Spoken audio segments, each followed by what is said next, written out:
Kenalkan, nama lengkap saya Maria Elvina Todang.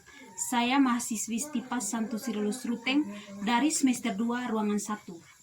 Pada kesempatan ini saya akan menjelaskan materi tentang hakikat, instrumentasi, dan praksis demokrasi Indonesia berlandaskan Pancasila dan Undang-Undang Dasar Negara Republik Indonesia tahun 1945.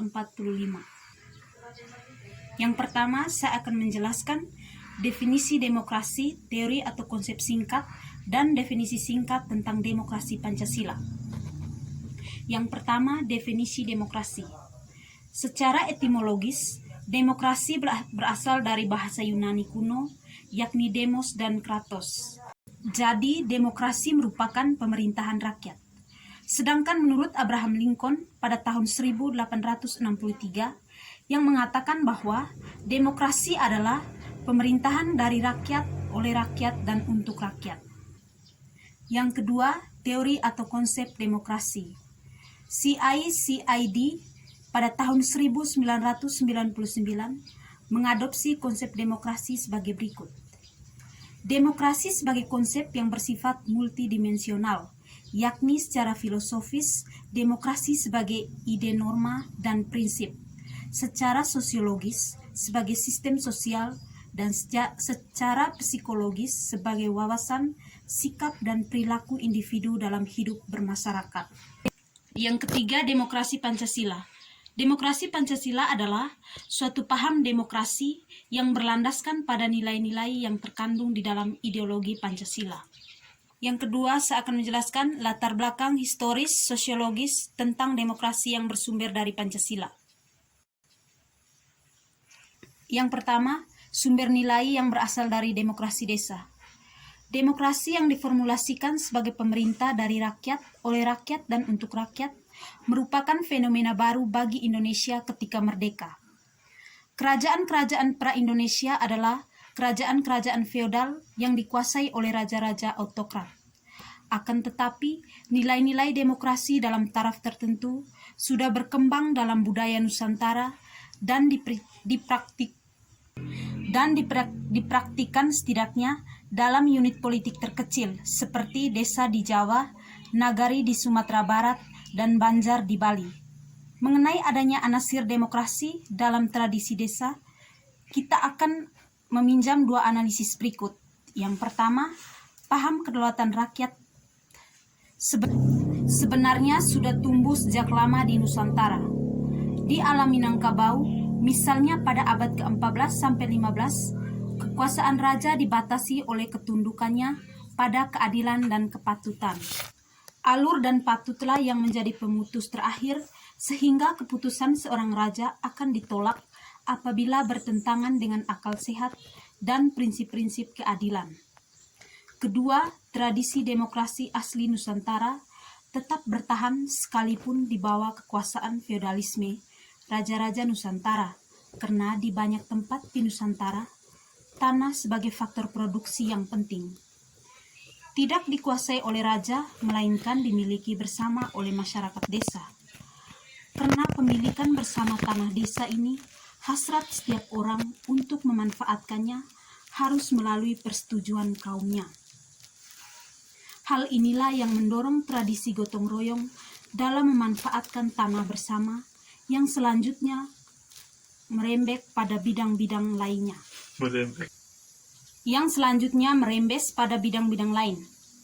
Ada dua anasir lagi dari tradisi demokrasi desa yang asli Nusantara, yaitu hak untuk mengadakan protes bersama terhadap peraturan-peraturan raja yang dirasakan tidak adil, dan hak rakyat untuk menyingkir dari daerah kekuasaan raja apabila ia merasa tidak senang lagi hidup di sana.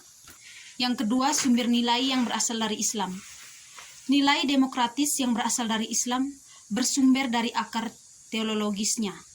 Inti dari keyakinan Islam adalah pengakuan pada ketuhanan yang Maha Esa atau tauhid monoteisme.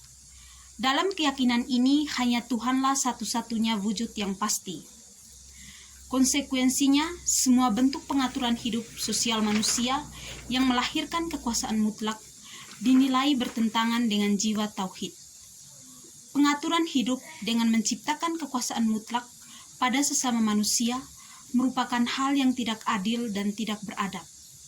Sikap pasrah kepada Tuhan yang memutlakan Tuhan dan tidak pada sesuatu yang lain menghendaki tatanan sosial terbuka, adil, dan demokratis. Kelanjutan logis dari prinsip tauhid adalah paham persamaan atau kesederajatan manusia di hadapan Tuhan yang melarang adanya perendahan martabat dan pemaksaan kehendak antar sesama manusia. Yang ketiga, sumber nilai yang berasal dari Barat. Masyarakat Barat atau Eropa mempunyai akar demokrasi yang panjang.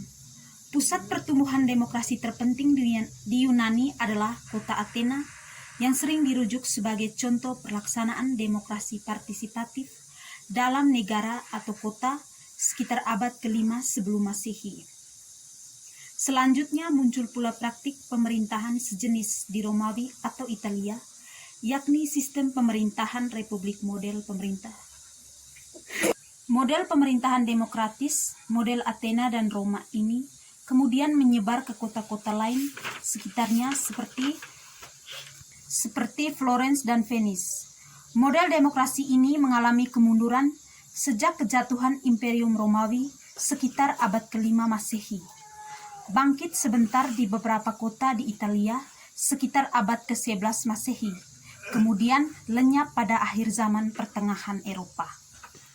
Yang ketiga, saya akan menjelaskan esensi dan urgensi demokrasi Pancasila.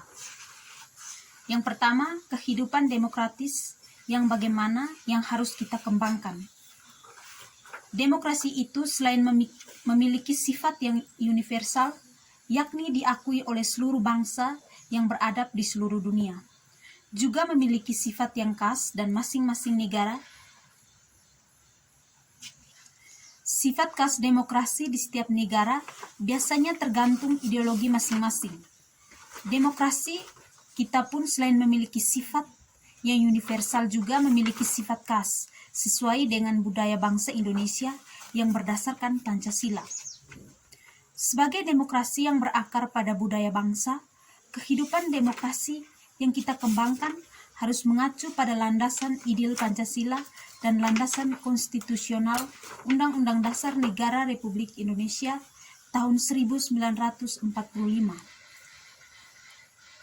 10 pilar demokrasi Pancasila yang dipesankan oleh para pembentuk negara Republik Indonesia sebagaimana diletakkan di dalam Undang-Undang Dasar Negara Republik Indonesia tahun 1945. Yang pertama, demokrasi berdasarkan ketuhanan yang Maha Esa.